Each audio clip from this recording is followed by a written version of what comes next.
வணக்கம். இன்றைய செய்திகள். மின்மாற்றிகள் கொள்முதலில் அரசுக்கு 397 கோடி ரூபாய் இழப்பு ஏற்படுத்தியுள்ளதாக கூறுவது வெறும் யூகத்தின் அடிப்படையிலானது, குற்றச்சாட்டுக்கு எந்த ஆதாரங்களும் இல்லை என்று சென்னை உயர்நீதிமன்றத்தில் மின் வாரியம் தெரிவித்துள்ளது.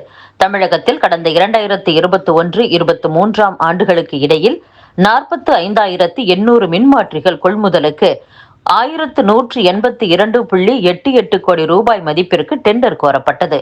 இதன் ஆவணங்களை ஆய்வு செய்ததில் ஒப்பந்ததாரர்கள் லாபமடைய செய்ததன் வாயிலாக அரசுக்கு 397 கோடி ரூபாய் வரை இழப்பு ஏற்பட்டுள்ளது தெரியவந்துள்ளது. இது குறித்து லஞ்ச ஒழிப்புத்துறையில் அளித்த புகார் மீது வழக்கு பதிவு செய்ய உத்தரவிட வேண்டும். முன்னாள் அமைச்சர் செந்தில் பாலாஜி, டான்ஜெட்கோ தலைவர் மற்றும் நிர்வாக இயக்குநர் ராஜேஷ் லக்கானி உள்ளிட்டோருக்கு எதிராக முறைகேட்டில் சந்தேகம் கொள்ள ஆதாரங்கள் உள்ளதால் நீதிமன்ற கண்காணிப்பில் சிறப்பு புலனாய்வு குழு விசாரிக்க உத்தரவிட வேண்டும் என்று அறப்போர் இயக்கம் சார்பில் வழக்கு தொடரப்பட்டது. இந்த வழக்குகளில் தமிழக மின் உற்பத்தி மற்றும் பகிர்மான கழக தலைவர், டெண்டர் வரவேற்பு ஆணையம், டெண்டர் பரிசீலனை குழு ஆகியோர் தரப்பில் பதில் மனு தாக்கல் செய்யப்பட்டது. அதில் மின்மாற்றிகள் கொள்முதல் செய்ததில் ஊழல் நடந்துள்ளது என்ற குற்றச்சாட்டு அடிப்படை ஆதாரமற்றவை, உண்மைக்கு புறம்பானவை, மின்வாரியத்தின் வெளிப்படையான செயல்பாட்டின் மீது களங்கம் ஏற்படுத்தும் வகையில் இந்த பிரச்சனையை பரபரப்புக்கு உள்ளாக்கி இருக்கின்றனர். பல்வேறு கட்டங்களில் மதிப்பீடு செய்த பின்னரே டெண்டர் இறுதி செய்யப்பட்டு ஒப்புதல் வழங்கப்பட்டுள்ளது. தனிப்பட்ட அதிகாரிகள் யாரும் டெண்டரை இறுதி செய்யவில்லை.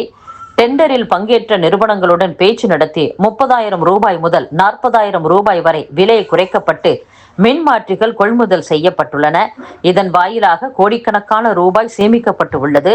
ஆனால் 397 கோடி ரூபாய் இழப்பு ஏற்படுத்தி உள்ளதாக கூறுவது வெறும் யூகத்தின் அடிப்படையிலானது என்று கூறப்பட்டுள்ளது. இந்த வழக்கை விசாரித்த தலைமை நீதிபதி எஸ்.ஏ. தர்மாதிகாரி, நீதிபதி ஜி. அருள்முருகன் அடங்கிய அமர்வு அரசு தரப்பு பதில் மனுவுக்கு பதிலளிக்க மனுதாரர் தரப்புக்கு அவகாசம் வழங்கி விசாரணையை வரும் 17ஆம் தேதிக்கு தள்ளி வைத்துள்ளது.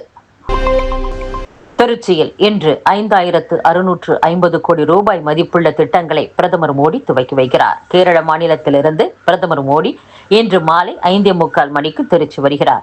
அங்கு நடக்கும் அரசு நிகழ்ச்சியில் 5,650 கோடி ரூபாய் மதிப்பிலான பல்வேறு திட்டங்களை துவக்கி வைக்கிறார். புதிய திட்டங்களுக்கும் அடிக்கல் நாட்டுகிறார். நீலகிரி, ஈரோடு மாவட்டங்களில் 3,680 கோடி ரூபாய் முதலீட்டில் பாரத் பெட்ரோலியம் கார்ப்பரேஷன் நிறுவனம் குழாய் வழித்தடத்தில் இயற்கை எரிவாயு விநியோகம் செய்யும் திட்டத்திற்கு பிரதமர் மோடி அடிக்கல் நாட்டுகிறார். சென்னையை அடுத்த மணலியில் இந்தியன் ஆயில் நிறுவனத்தின் 1,490 கோடி ரூபாய் முதலீட்டில் அமைக்கப்பட்டுள்ள மசகு எண்ணெய் கலவை ஆலையை பிரதமர் மோடி நாட்டிற்கு அர்ப்பணிக்கிறார்.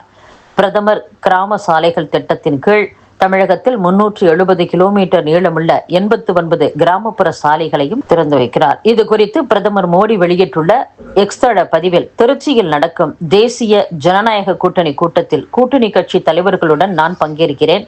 தமிழகம் முழுவதும் தேசிய ஜனநாயக கூட்டணிக்கு அதிகரித்து வரும் மக்கள் ஆதரவை பார்த்து திமுக பதற்றம் அடைந்துள்ளது. திமுகவின் தவறான நிர்வாகமும் நிறைவேற்றப்படாத வாக்குறுதிகளும் குறித்து தமிழக மக்கள் உணர்ந்துவிட்டனர். அதனால்தான் நம்பிக்கையும் முன்னேற்றமும் உடைய தேசிய ஜனநாயக கூட்டணி திட்டங்களுடன் மக்கள் அதிகமாக இணைந்து வருகின்றனர் என்று கூறியுள்ளார். வீடு, மனை போன்ற சொத்துக்கள் வாங்குவோர் அதன் மதிப்பு 20 லட்சம் ரூபாய் வரை இருந்தால் பத்திரப்பதிவின் போது பான் எண் கொடுக்க வேண்டியதில்லை என்று அறிவிக்கப்பட்டுள்ளது. தற்போதைய நிலவரப்படி 10 லட்சம் ரூபாய் வரையிலான சொத்துக்களை பதிவு செய்யும் போது பான் எண் கொடுப்பது கட்டாயம். இந்நிலையில் வருமான வரி சட்ட விதிகள் திருத்தப்பட்டுள்ளது. இந்த புதிய விதிகள் ஏப்ரல் 1ஆம் தேதி முதல் அமலுக்கு வரவுள்ளதாகவும் தெரிவிக்கப்பட்டுள்ளது. இதில் பான் எண் கொடுப்பதற்கான பல்வேறு வரம்புகள் மாற்றப்பட்டுள்ளன. அதன்படி 20 லட்சம் ரூபாய் மதிப்பு வரையிலான சொத்துக்களை பதிவு செய்ய பான் எண் கொடுப்பதில் விலக்கு அளிக்கப்பட்டுள்ளது. தமிழ் சொந்தங்கள் காட்டிய அன்பை மறக்க முடியாது. தமிழகத்தில் இருந்த நாட்கள் வாழ்வின் பொற்காலம் என்று தமிழக முன்னாள் ஆளுநர் ஆர்.என். ரவி தெரிவித்துள்ளார். தமிழக ஆளுநராக இருந்த ரவி மேற்கு வங்கத்திற்கு மாற்றப்பட்ட நிலையில் அவர் அறிக்கை ஒன்றை வெளியிட்டுள்ளார். அதில் கடந்த 54 மாதங்களாக தமிழ் சொந்தங்களோடு பழகி அவர்களது அன்பில் திளைத்திருந்தேன். வாழ்க்கையின் ஓட்டத்தில் தமிழக மக்களை விட்டு பிரியும் சூழல் வந்துள்ளது. ஆனாலும் தமிழக மக்களோடு செலவிட்ட நாட்கள் என் வாழ்வின் பொற்காலம் என்பதில் சந்தேகமில்லை. தமிழ் குடும்பத்தில் ஒருவனாகவே என்னை உணர்ந்தேன், இன்றும் உணர்கிறேன் என்றும் கூறியுள்ளார்.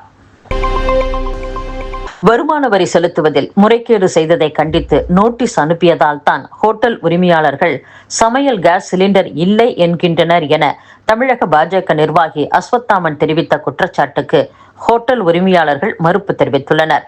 பாஜக மாநில செயலர் அஸ்வத்தாமன் கூறும்போது, கடந்த 9ஆம் தேதி வருமான வரித்துறையில் இருந்து நாடு முழுவதும் 62,000 ஹோட்டல்களுக்கு நோட்டீஸ் அனுப்பியுள்ளனர். அவர்கள் போலி ரசீது வாயிலாக வருமானத்தை மறைத்து அரசுக்கு செலுத்த வேண்டிய வரியை ஏய்ப்பு செய்துள்ளனர் என தெரிவிக்கப்பட்டுள்ளது. இதை வரித்துறை கண்டுபிடித்து 62,000 ஹோட்டல்களில் ஆய்வு செய்ததில் 408 கோடி ரூபாய் வருமானம் மறைத்தது தெரிந்தது. அந்த விவரம் நோட்டீஸாக அனுப்பப்பட்டதும் அன்று இரவு முதல் கேஸ் சிலிண்டர் தீர்ந்துவிட்டது என ஒப்பாரி வைக்கின்றனர் என்று கூறியிருந்தார். இது குறித்து சென்னை ஹோட்டல்கள் சங்க தலைவர் ரவி கூறும்போது, ஜிஎஸ்டி வரி செலுத்தும் முறையில் யாரும் முறைகேடு செய்ய முடியாது. வணிக சமையல் கேஸ் சிலிண்டர் 4 நாட்களாக கிடைக்கவில்லை. இதை எண்ணெய் நிறுவனங்களே தெரிவித்துவிட்டன. யாராவது செய்த தவறுக்கு தமிழகத்தில் உள்ளவர்களை குறை கூறுவதை ஏற்க முடியாது என்று கூறியுள்ளார். நேபாளம், இந்தியா இடையேயான உறவுகளை புதிய உச்சத்திற்கு கொண்டு செல்லும் வகையில் செயல்படுவோம் என அங்கு ஆட்சி அமைக்க உள்ள RSP எனப்படும் தேசிய சுதந்திரா கட்சியின் தலைவர் ரபி லாமிச்சானோ தெரிவித்துள்ளார். மேற்கு வங்க மாநிலத்தில் நடைபெறும் வாக்காளர் பட்டியல் சிறப்பு தீவிர திருத்த பணியில் தகுதியுள்ள வாக்காளர்களின் பெயர்கள் நீக்கப்படாது என தலைமை தேர்தல் ஆணையர் ஞானேஷ்குமார் தெரிவித்துள்ளார்.